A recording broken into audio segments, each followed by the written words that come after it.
What's up, everyone, and welcome to another Bitcoin market update. In these videos, you will learn how to use technical analysis to forecast price movements in your favorite cryptocurrencies like Bitcoin and others. So let's dive into Bitcoin here on the 3-month time frame. Just briefly, I want to talk about this candlestick again, just to kind of refresh your memory on the last time that we talked about this. We talked about very likely going below this low at 28,796 over the next 3 months. We're about 10 days into that period so far, and we're nearing that low, but we haven't actually got there. The reason is because with this rise in price and this candlestick with a very long body, it's very likely that we will go down below this low over the next 3 months. It's just a matter of when that's going to be, and that's down at 28,796. So if we look at this from a monthly perspective, whenever I'm looking at where price is going to go, I start off by looking at the magnitude of the move. So we can see here that we had a pretty significant rise. So when we come down, it's very likely we're going to form a higher low because our previous higher low was at $9,800 roughly. So for us to go up to 65,000 and then come down all the way down below 98K or $9,800 rather, on the first go is very unlikely. So it's far more likely we form a higher low before coming down, and we might be forming that higher low right now, down at about 28,796. So we'll see what we get.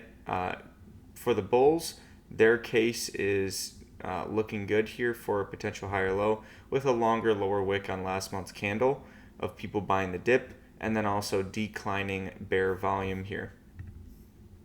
If we do go up, the resistance level we're going to be keeping an eye on is this monthly R2 resistance pivot level, which is up at about $46,200. If we go to the weekly perspective here, last week we had a pretty good looking weekly close if we're a bull, with a longer lower wick of people buying the dip, and then subsequently not subsequently, and then in addition to that, a small body.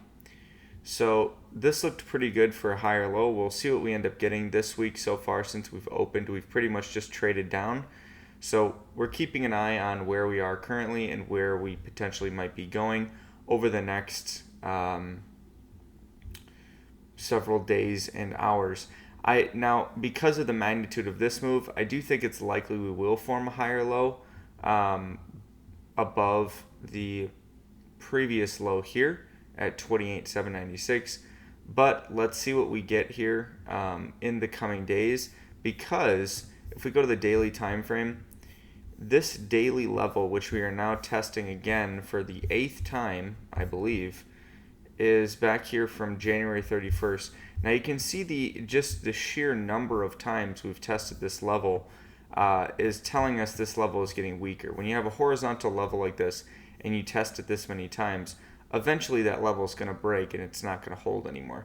It's just a matter of when that's going to be.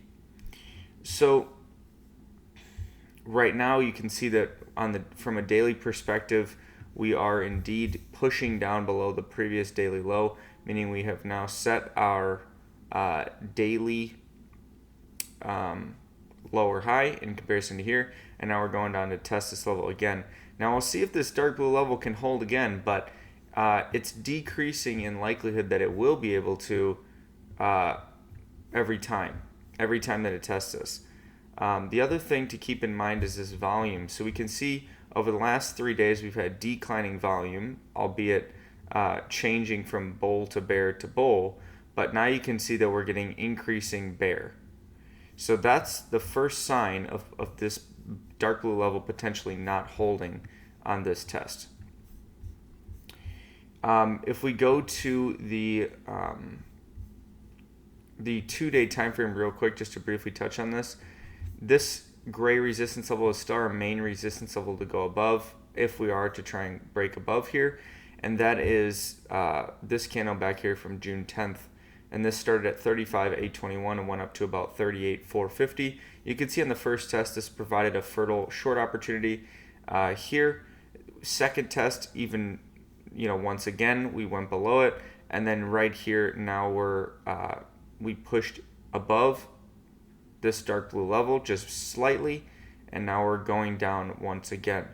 So this follow through from the bulls, where we had this longer lower wick, was very short lived, which is very bearish in my opinion. So another factor adding on there for the for the bears, if we go to this from an 8-hour perspective, I'll show this level in a second. From an 8-hour perspective, I'm still watching these highs up here, these two highs, because we didn't go up and touch those here. And in my opinion, usually like when you see close to equal highs like that, typically there's a lot of stop losses above that, and people want, the whales in the market want those stop losses before they can really, push the price down significantly. So I'm still waiting for us to go above this, but if we look at this from a resistance perspective, this is our main resistance level, and this level has held now for 2 tests. You can see that from the amount of times that prices went into this level and rejected off of it. So right here, we come into it here once, twice, now here's a second rejection. So now, every time we come into this level, it's getting weaker. So if we come into it a second time, we might be able to break through it.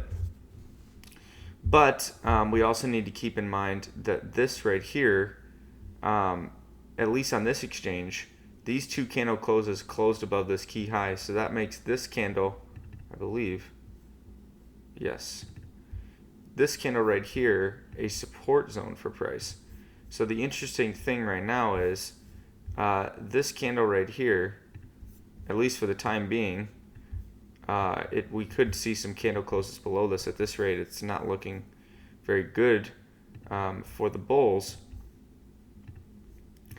This level is the support zone. So although we're pretty far into it right now, it's still, in my opinion, should be support until we see otherwise, where if we break below this zone and close below it, then it'll turn into resistance. The other main support zone we have is this black candle from back here, that we've already tested once here, and now we're testing again here. If we look at this, so I just wanted to turn those on for a second so you guys could see that, but now I'm going to go to the 4-hour and then illustrate this last level that I'm looking at. This candle right here is a candle that was, and this is on the 4-hour time frame, this is a candle for our bull trend right here, where we had a low, high, higher low, and then higher high with we actually had 3 candle closes above the key high. And then in terms of this being support, it did not act as support right here. We pushed right through this zone, and now we've closed below it. So this level likely will be resistance if we get a retest of this level. So we'll see what we end up getting there. The pivot level also falls within this zone, the hourly pivot, so that adds more confluence to this resistance level on a retest. So at this point, all signs are really pointing to the bear side, aside from these 2 equal highs that still have not gotten hit. And I know it doesn't seem like a lot, but for the bulls, that's still a fair amount, in terms of a potential move up here in the coming days. Over the course of this week, we could see a move above these highs. I'm still keeping an eye on them. We'll see what we end up getting there. Last thing I wanted to say was the super guppy. If we look at this, you can see that we were operating above it just for a little while here. You can see it's been pretty choppy here ever since we broke through this period. So once we initially got this drawdown, it held actually pretty well. But then, now we've just been chopping around in this for quite some time. So these aren't really that significant, but I just wanted to mention them. These also are right inside of this zone up here, this 4-hour zone as well. So another kind of area of confluence for this price potentially rejecting off of this level on the first test. So that's all I got for this one, guys. If you like this video, give it a like down below and subscribe for future educational content around crypto and blockchain technology. And if you haven't already, check out our beginner technical analysis course that we released on Leutheria.com. You can get 20% off of that course and learn all of the foundational elements you need to get started generating consistent profit trading crypto assets like Bitcoin and others. You'll learn things from volume analysis to candlestick analysis to trend analysis to a ton of other stuff as well. We also do interactive trading view walkthroughs, so if you like videos like this, that would be something that I would think you would like as well. So check that out. And last thing I wanted to mention was we also have our Leutheria Signals group on Discord that you can join. All you have to do is send an email to team@leutheria.com. The email is in the description below as well. And then you'll get unlimited access to all the different trading ideas that we have around Bitcoin and Ethereum throughout the entire year, as well as additional educational content and assimilation with the community that we have in there of different members from around the world. So check that out as well, and until tomorrow, onward and upward.